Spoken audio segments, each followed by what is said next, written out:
Mesdames, Messieurs, bienvenue dans Lectio sur Africa TV, votre magazine sur le livre et son actualité. Nous revenons vers vous avec un nouveau cadre et toujours le même contenu, un entretien avec un auteur sur son livre et puis son astuce relative à la lecture et enfin un entretien sur une initiative encourageant la lecture.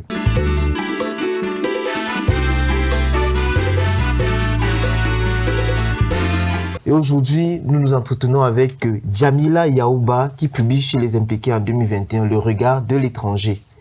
Bonjour Madame Yaouba. Bonjour. Vous allez bien? Bien, merci. Voilà.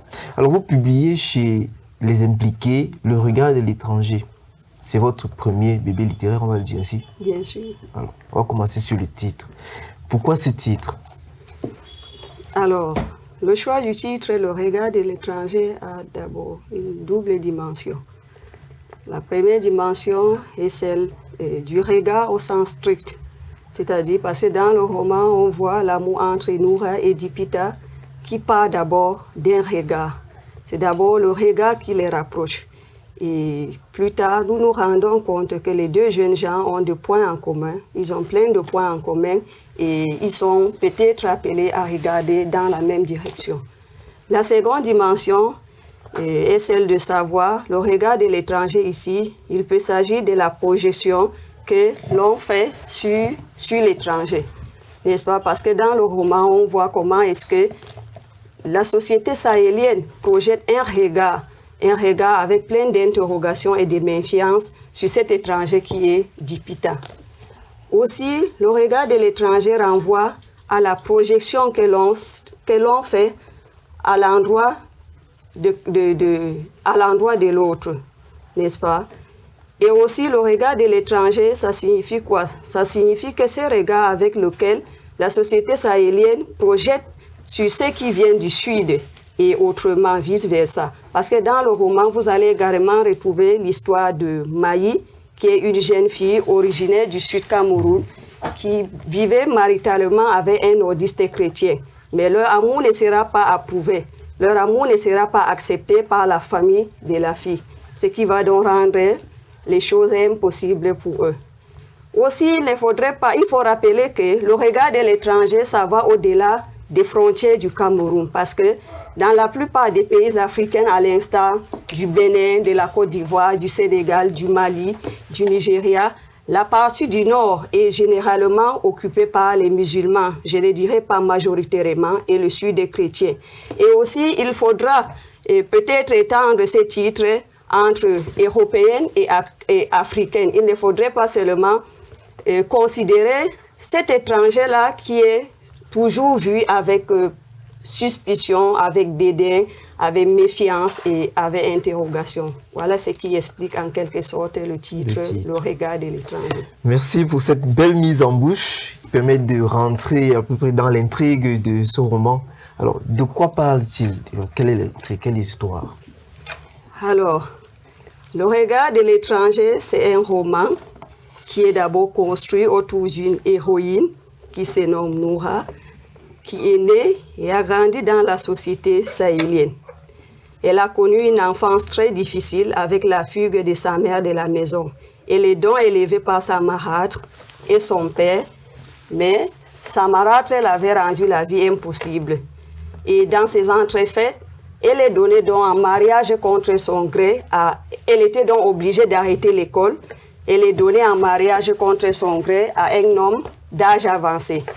Et elle va devoir subir toutes les humiliations, les injures et autres. Cet homme donc ne la couvre pas d'amour et d'attention. Il ne la couvre pas d'amour et d'attention. Et un beau jour, elle est grande, elle découvre l'amour d'un regard. Mais il y a problème. Celui dont elle tombe amoureuse, il y a entre eux un mur qui semble être infranchissable, un mur de religion et un mur culturel. Elle va donc devoir affronter toutes les contraintes et les dépositaires de la religion et de la culture. Mais au bout de compte, ils vont vivre une belle histoire d'amour en trouvant un terrain d'entente entre le respect de ces prescriptions et cet amour qui est basé sur la différence. Qu'est-ce qui vous a inspiré cette histoire? J'imagine que vous vivez dans un contexte. Qu'est-ce qui vous a motivé à aller dans ce sens, dans le sens de cette thématique? Là, on aborde un certain nombre de thématiques telles que l'infidélité de la femme à un moment. D'abord l'amour, les traditions, la force ou bien le poids des traditions dans les relations intersociales. Qu'est-ce qui vous a inspiré? Bien, je dirais que ce qui m'a inspiré, d'abord, je commencerai par dire dès la base, je suis écrivaine. Quand j'étais au lycée, j'aimais produire des recueils de poèmes, de nouvelles. Et avec le temps, ce qui m'a particulièrement inspiré, c'est d'abord les histoires qui se déroulent ou bien qui se sont déroulées tout autour de moi. Peut-être j'ai eu des amis, des camarades de classe lors de ma formation qui ont vécu des pareilles histoires. Et j'ai aussi une amie, malheureusement de regretter mémoire aujourd'hui, qui a aussi vécu une histoire pareille. Et comme le dit Jean Guéhenno, la vraie lecture ne commence pas quand on lit seulement pour se fuir et se distraire, mais pour se trouver. Donc, en prenant donc cette histoire-là, je suis comme un phare pour la société. Je porte les problèmes des autres. Je vois beaucoup de jeunes gens qui souffrent dans leur chair et je porte leur voix très haut. Alors, on va dire que c'est un peu votre parcours qui a façonné toute cette histoire. Comme vous dites, comme Stendhal le disait en son temps, le roman est un miroir que l'on promène le long de la rue. De la rue, exactement. D'accord. Alors, on constate quand même, effectivement, il y a Maïe, il y a Dipita, il y a Noura, il y a une certaine mixité en termes de noms, de prénoms. J'imagine qu'il y a un message d'intégration que vous voulez faire passer. Exactement. Ces romans traduisent un message d'unité nationale. Pourquoi d'abord? Quand on regarde d'abord l'origine des noms, Noura c'est un nom originaire, c'est un nom d'origine arabe qui signifie quoi? Qui signifie la lumière. Le prénom Noura ici représente le nord. Et nous avons aussi le nom du Pita qui est non Sawa, qui signifie l'espoir, quelqu'un qui est chargé d'espoir et de vie. Un prénom Gadamayo. Voilà, un prénom Gadamayo. Donc, vous voyez que le roman traduit la mixité entre le nord et le sud. Et aussi, quand on pousse peut-être la recherche loin, nous pouvons, quand nous nous référons à l'étude onomastique, nous pouvons donc comprendre donc, la signification de ces prénoms-là avec peut-être les personnages du roman. Pourquoi? Parce que Noura, qui signifie la lumière, elle va jouer son rôle. Elle sera donc dans le roman comme un phare qui va éclairer les autres. Oui. Elle sera donc comme cette lumière-là qui va faire sortir des autres jeunes filles de l'obscurantisme. Et Noura, Dipita, pardon, Dipita qui signifie espoir, il viendra donc dans le roman pour donner de l'espoir à Noura, pour nourrir son espoir et ensemble ils vont bâtir quelque chose de solide. Et aussi je dirais que Dipita ici représente quoi? Il donne de l'espoir aux autres cultures qui sont différentes de la culture Peul, de la culture sahélienne, afin de transmettre un message d'unité nationale, d'intégration, de tolérance et d'acceptation.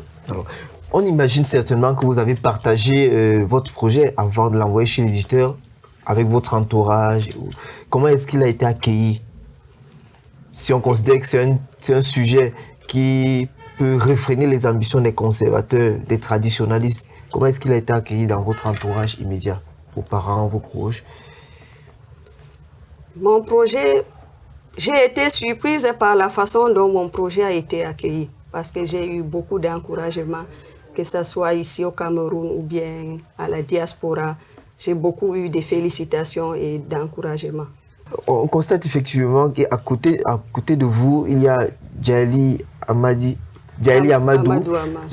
il y a également Djamidi Bond, qui écrivent également sur cette thématique d'autonomisation de la femme.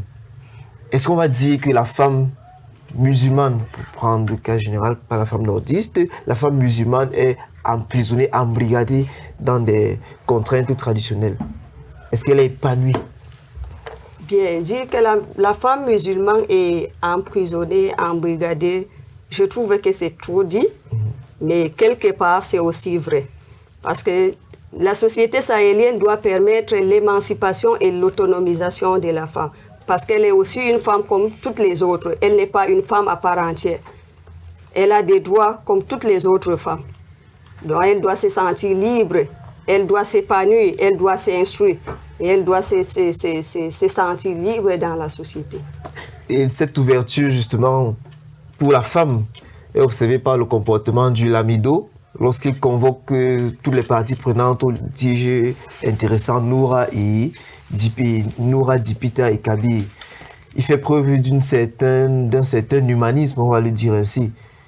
À la base, on aurait imaginé qu'il aurait été traditionnaliste. Il dit non, elle a décidé d'enfreindre les règles et doit être sanctionnée, punie dans ce sens. Mais il est quand même ouvert. Il est quand même ouvert. Pourtant, c'est son père, c'est le père de la fille qui est toujours très, très strict là-dessus. Est-ce qu'on peut compter sur les autorités traditionnelles et religieuses pour bâtir une certaine émancipation de la femme? Oui, je dirais que, vous savez, la société moderne évolue avec le temps. Et les mentalités également évoluent. De nos jours, on a affaire à des jeunes lamidos qui poussent leurs études, peut-être leurs études coraniques loin. À côté des études coraniques, nous trouvons qu'ils ont fait l'école occidentale. Donc, ce qui les permet donc de mieux éclairer les gens, de mieux connaître la religion afin de trancher de façon juste dans la société. Ils ne sont plus ancrés dans cette société contemporaine, dans des mentalités rétrogrades. Pourquoi? À cause des études qu'ils ont faites, ils sont bien éclairés et ils savent mieux prendre les décisions. D'accord. Et pour sortir du roman, purement, est-ce qu'il y aura une ONG comme celle de Noura? Est-ce qu'il y aura un nouveau bébé, un autre bébé ou d'autres bébés littéraires? Est-ce qu'il y a d'autres projets qui visent à encourager, qui visent à susciter l'émancipation de la femme? Bien sûr. Il y a un autre projet de roman, mais pour l'instant, je ne voudrais pas donc ravir la vedette à ces nouveaux bébés littéraires qui vient de naître. Je vous laisse le temps de bien le découvrir. Sinon, il y en a plein d'autres projets, comme la création des ONG, de produire les romans et pourquoi pas les recueils de poèmes aussi. Merci, Madame Yaouba Djamila, pour cette présentation succincte de l'œuvre que nous recommandons vivement à nos téléspectateurs. Le regard de l'étranger, publié chez Les Impliqués en 2021, 115 pages qui se lisent aisément, dans un style accessible à tous dès l'adolescence.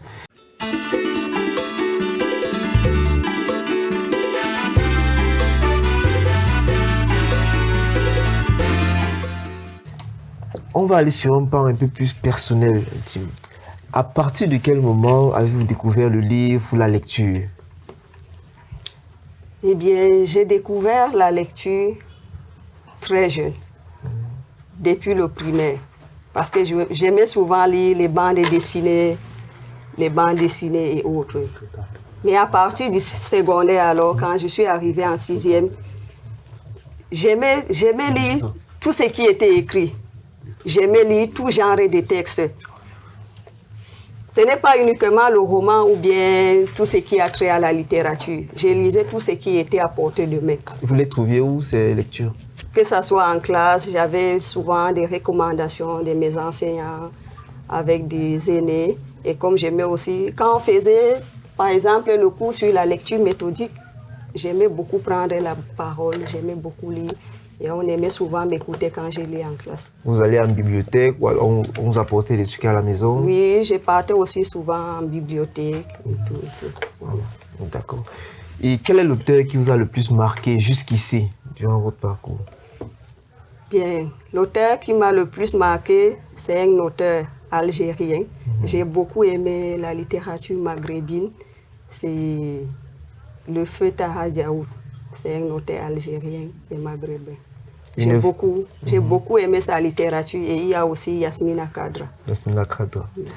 Des œuvres en particulier qui ont façonné Djamila Yaouba? Bien sûr.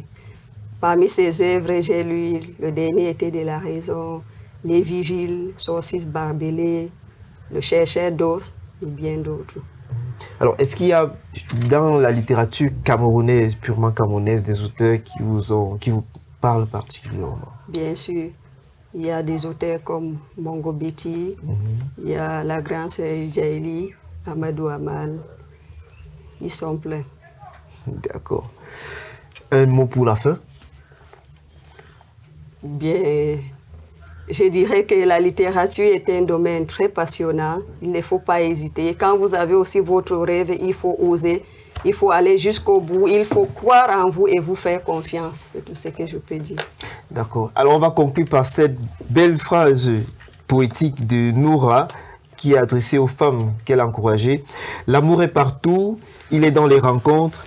Parfois, il est au coin de la rue, dans les regards. Mon histoire est celle d'un regard plein d'amour, le regard d'un passant, le regard de l'étranger. Nous recommandons à nouveau ce magnifique roman de Djamila Yaouba, Le regard de l'étranger, publié en 2021 chez Les Impliqués. Mesdames, Messieurs, à très bientôt sur Africa TV.